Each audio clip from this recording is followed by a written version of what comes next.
ഇതാണ് ഒരു motor. Switch on ചെയ്യുമ്പോഴത്തേക്കും വൈപ്പർ വർക്ക് ചെയ്യും, പക്ഷേ ഈ വെള്ളം ഗ്ലാസ്സിലേക്ക് ചീറ്റുന്നില്ല. അത് കാരണം എന്ത് പറ്റുമെന്ന് വെച്ചാൽ ഗ്ലാസ് പോറാനുള്ള സാധ്യതയുണ്ട്. ഹലോ, എല്ലാവർക്കും കുടുകുടു വണ്ടിയുടെ പുതിയ വീഡിയോയിലേക്ക് സ്വാഗതം.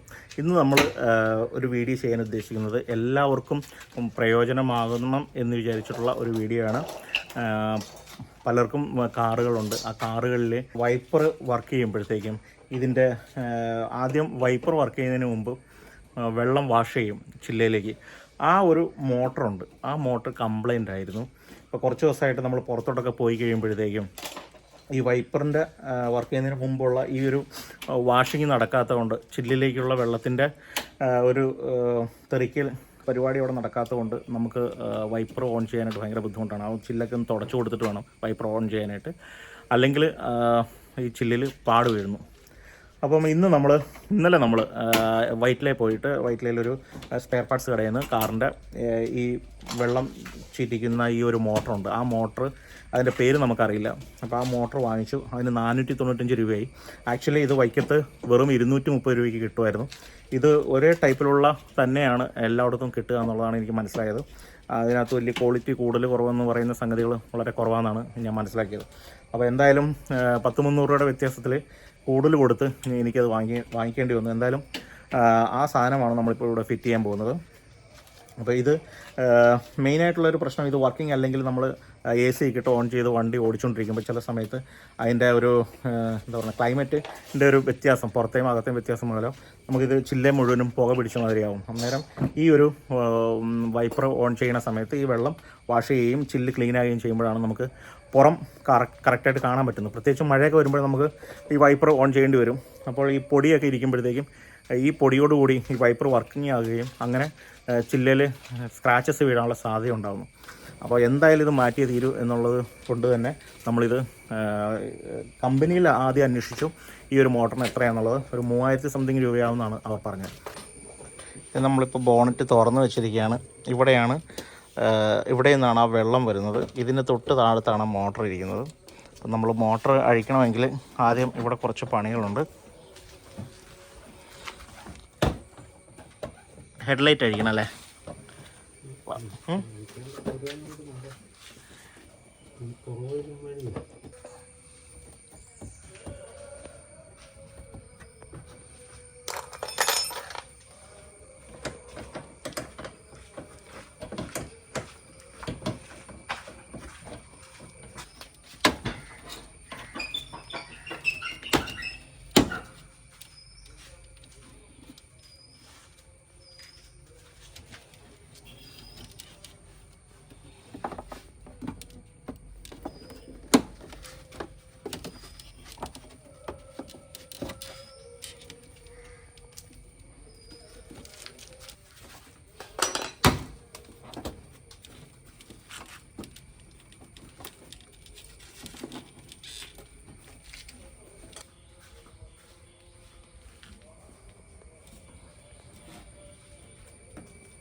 ഉണ്ടല്ലേ?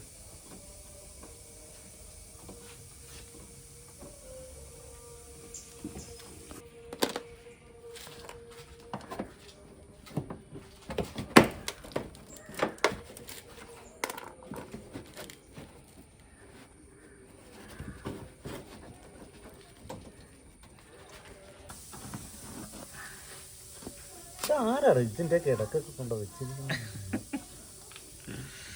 ഭയങ്കര ബുദ്ധിമുട്ടല്ലേ എടുക്കാനായിട്ട്? ചായ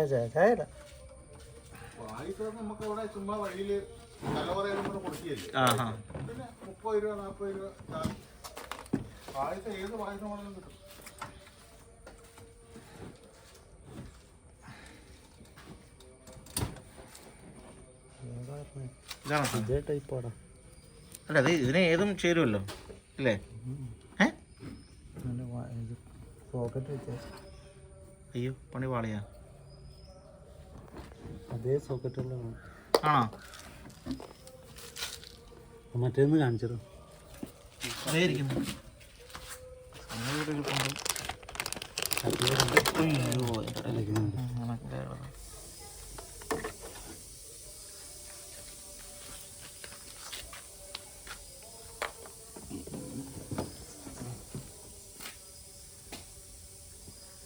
ഈ സോക്കറ്റിനാണ് പ്രശ്നം അല്ലേ? ഇത് നന്നാക്കി എടുക്കാൻ പറ്റില്ല. ഇതാണ് വെച്ചിട്ട് ഇത് വർക്ക് ചെയ്യുന്ന സാധനം. അതാണ് പോയത്. ഇതാണ് പോയത്. ഇത് ചെറിയൊരു സാധനമാണല്ലോ. ഓ, ഇതിന് ടൊയോട്ടയുടെ കമ്പനിയിൽ 3600 മറ്റെയാണ് പറയണത് ഇതിൻ്റെ ഒറിജിനൽ. ഇതിനകത്ത് വെള്ളം കിടപ്പുണ്ടായിരുന്നു അല്ലേ? ഇതാണ് മോട്ടർ. Okay okay. നമ്മുടെ ഇതുമായിട്ട് അജയചന്ദ്ര വ്യത്യാസമുണ്ട്. നമ്മുടെ ഇതുമായിട്ട് വലിയ വ്യത്യാസം എന്ന് പറഞ്ഞാൽ ചെറിയ വ്യത്യാസങ്ങൾ. ഫിറ്റ് ചെയ്യാൻ പറ്റുമോ? ഫിറ്റിംഗ് ഒക്കെ ചെയ്യാം. ആണോ? പിന്നെന്താ പ്രശ്നം? പ്രശ്നമുള്ളത് ഇത് ഈ സോക്കറ്റ് മാത്രമേ. ഇതുണ്ട്, ഇത് ഇങ്ങനത്തെ സോക്കറ്റ്. ഇത് വന്നത് മറ്റേ ഇതേപോലത്തെ പിന്നെ വന്ന.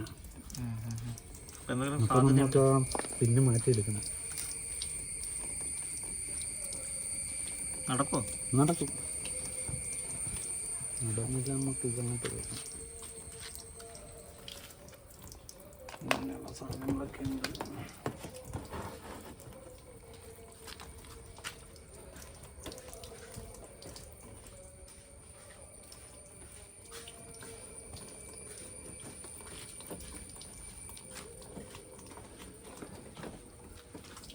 നമ്മുടെ ഗ്ലാസ് വാഷ് ചെയ്യാനുള്ള വെള്ളം നമ്മൾ ഈ ഒരു ട്യൂബിലാണ് ഒഴിച്ച് വയ്ക്കുന്നത്. ഇതിന് ശേഷം നമ്മുടെ വൈപ്പർ ഇട്ട് കഴിയുമ്പോഴത്തേക്കും ഇവിടുന്ന് വരുന്ന വെള്ളം ഗ്ലാസ് ക്ലീൻ ചെയ്ത് തരും.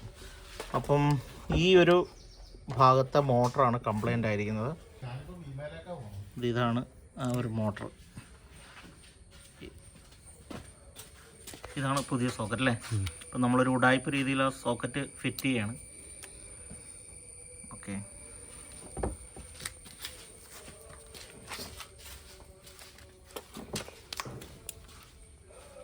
വെറും 230 രൂപയുടെ സാധനം നമ്മൾ 450 രൂപയ്ക്ക് എറണാകുളത്ത് 495 രൂപ എറണാകുളത്തുനിന്ന് വാങ്ങിച്ചിട്ട് വന്നതാണ്. അറിഞ്ഞില്ല ഗൈസ്, ഇത്രയും രൂപ ഇവിടെ വിലക്കുറവുണ്ടായിരിക്കുന്നു നമ്മൾ അറിഞ്ഞില്ല. ഇതിൻ്റെ ക്വാളിറ്റിയിലൊന്നും വലിയ വ്യത്യാസമില്ല. എല്ലായിടത്തും ഒരേ രീതിയിലുള്ള മോട്ടറാണ് കിട്ടുന്നതെന്നാണ് പറയുന്നത്. നമ്മൾ ഈ ടാങ്കിൽ ഒഴിച്ച വെള്ളം മുഴുവനുമാണ് ഇപ്പം താഴത്ത് പോയി കിടക്കുന്നത്. ഇതിനകത്ത് ഇത്ര നാൾ വെള്ളം ഉണ്ടായിരുന്നു. നമ്മൾ നിൽക്കുമ്പം സ്വിച്ച് ഓൺ ചെയ്യുമ്പോഴത്തേക്കും വൈപ്പർ വർക്ക് ചെയ്യും, പക്ഷേ ഈ വെള്ളം ഗ്ലാസ്സിലേക്ക് ചീറ്റുന്നില്ല. അത് കാരണം എന്ത് പറ്റുമെന്ന് വെച്ചാൽ ഗ്ലാസ് പോറാനുള്ള സാധ്യതയുണ്ട്. നമ്മൾ വെള്ളം ഒഴിച്ചത് ടാങ്കിൽ തന്നെ കിടക്കുകയായിരുന്നു. ഈ മോട്ടർ വർക്കാത്തതുകൊണ്ട് ഈ വെള്ളം വൈപ്പറിലേക്ക് എത്തുന്നില്ലായിരുന്നു. വൈപ്പറിൻ്റെ താഴത്തായിട്ടൊരു നോബുണ്ട്. ആ നോബിലൂടെയാണ് വെള്ളം മുകളിലേക്ക് തെറിക്കുന്നത്.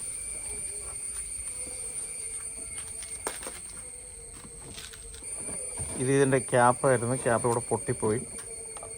കാരണം ജസ്റ്റ് ഇങ്ങനെ വെച്ച് പ്രസ് ചെയ്യാണ് നമ്മൾ ചെയ്യുന്നത്. ആ, എവിടെ പിടിക്കണ്ടേ? ഇങ്ങനെയൊക്കെ പിടിക്കണം. ഓക്കെ. ബലത്തിൽ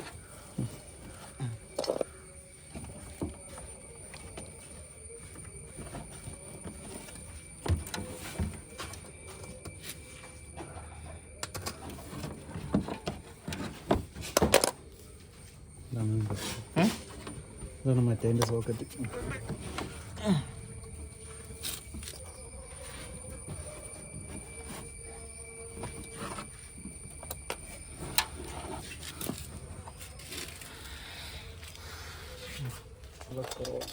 ഞങ്ങളോ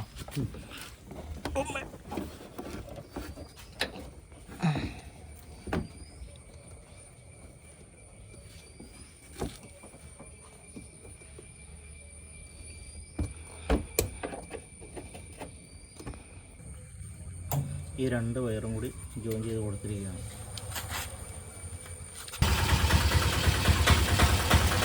ഓൺ ചെയ്യണം അല്ലേ? നമ്മൾ ഓൺ ചെയ്യാൻ പോകണം. വർക്കാവുന്നുണ്ടോ ഇല്ലേ എന്നുള്ളതൊന്ന് പരീക്ഷിച്ചിട്ട് അങ്ങോട്ട് വെച്ച് കഴിഞ്ഞാൽ പിന്നെ രണ്ടാമത് അഴിക്കണ്ടല്ലോ.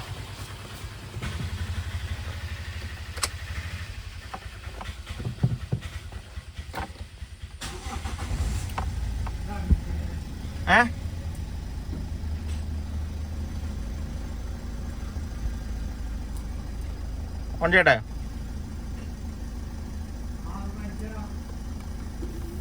അയ്യോ ഇല്ല. ഇപ്പോൾ വന്നുണ്ട്. ഓക്കെ അപ്പോൾ സക്സസ് ആണ്.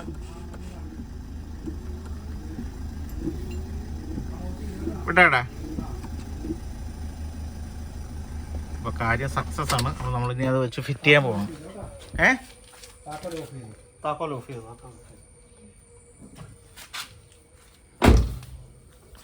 ബോണറ്റിൻ്റെ ഇവിടെയാണ് ആ നോബുള്ളത്. ഇവിടെ നിന്നാണ് വെള്ളം തെറിച്ച് ചില്ല് ക്ലീൻ ചെയ്യണത്. ഇപ്പം വൃത്തിയായി ചില്ല്. കുറേ നാളായിട്ട് ഈ സാധനം ഒരു രക്ഷയില്ലാണ്ടിരിക്കുകയായിരുന്നു. ചെറിയൊരു പോറൽ വീണെന്നു. അതുമേലൊക്കെ മണ്ണുണ്ടാവില്ല എപ്പോഴും. ഉപ്പല പോയിക്കോളൂ അല്ലേ.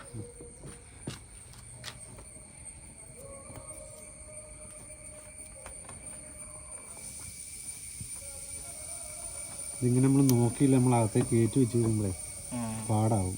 പിന്നെ രണ്ടാമത് അഴിക്കാനായിട്ട് ബുദ്ധിമുട്ട്. ഒരു ഏടാകൂടത്തിലേ ഇരിക്കണത്.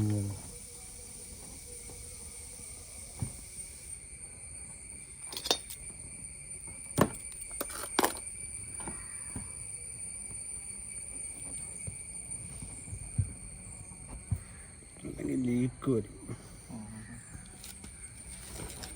അപ്പോൾ ഓക്കെ, നമുക്ക് ഫിറ്റ് ചെയ്യാം.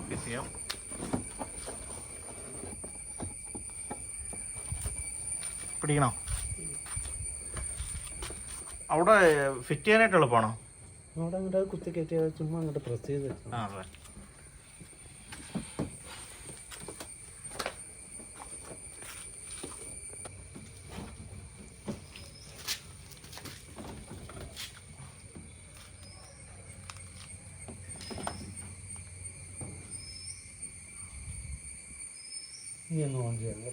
ഓൺ ചെയ്യണോ? കേസ് അപ്പം നമ്മൾ ഫിറ്റ് ചെയ്ത് കഴിഞ്ഞു. ഇനി ഇവിടെ കുറച്ച് നട്ടും ബോൾട്ടും ഉണ്ട്. അതെല്ലാം ഇട്ട് കഴിഞ്ഞാൽ സംഗതി ഓക്കെയാണ്. നമ്മൾ 1-2 റൗണ്ട് ഒന്ന് പരിശോധിച്ച് നോക്കി. സംഗതി വർക്കിംഗ് ആണ്. അപ്പം ഇവിടെ ഈ ഭാഗം ക്ലീനായി. കണ്ടില്ലേ? എവിടെ? ഇവിടെ ആയിട്ടാണോ? പണ്ടാരാണ്ട് പറഞ്ഞ പോലെ സാധനങ്ങൾ അഴിച്ചു വേണ്ടത് എടുത്തു കഴിയുമ്പോൾ അവസാനം മിച്ചം വരും എന്ന് പറഞ്ഞ ഒരു അവസ്ഥയായി.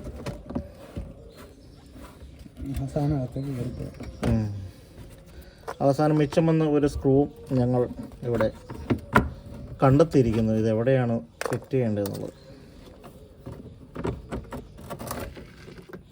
ഇത് ഇവിടുത്തെ ഒരു സ്ക്രൂ ആയിരുന്നു മിച്ചം വന്നത്.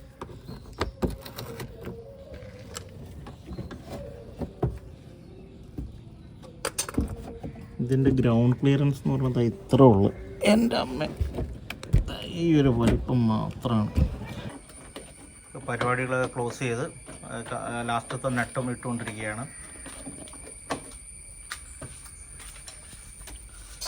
Toyota Etios. ഇത് നമ്മളിപ്പോൾ 88,000 കിലോമീറ്ററാണ് ആകെ ഓടിയിട്ടുള്ളത്. ടൊയോട്ടയുടെ കാര്യമാകുമ്പോഴത്തേക്ക് നമുക്ക് പ്രത്യേകം പറയേണ്ടതുണ്ട്. ഇത് ആകെ ഓടിയിട്ടുള്ളതെന്ന് തന്നെ വേണം പറയാൻ. 88,000 കിലോമീറ്റർ എന്ന് പറയുന്നത് ടൊയോട്ടയ്ക്ക് ഒരു കിലോമീറ്ററേ അല്ല.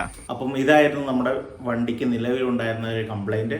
എന്തായാലും അത് മാർക്കറ്റി നിങ്ങൾക്കും ഇതുപോലുള്ള എന്തെങ്കിലും പ്രശ്നങ്ങൾ വരുവാണെങ്കിൽ തീർച്ചയായിട്ടും നിസ്സാരമായിട്ടുള്ളൊരു കാര്യമാണെന്ന് മനസ്സിലാക്കി ചെയ്യാവുന്ന കാര്യങ്ങളുള്ളൂ. അപ്പോൾ വീഡിയോ ഇഷ്ടമായ ലൈക്ക് ചെയ്യുക. സബ്സ്ക്രൈബ് ചെയ്യാത്തവർ ഇനിയുണ്ടെങ്കിൽ സബ്സ്ക്രൈബ് ചെയ്യുക. പുതിയൊരു വീഡിയോയുമായിട്ട് വീണ്ടും വരുന്നതായിരിക്കും. അതുവരെ ടാറ്റ.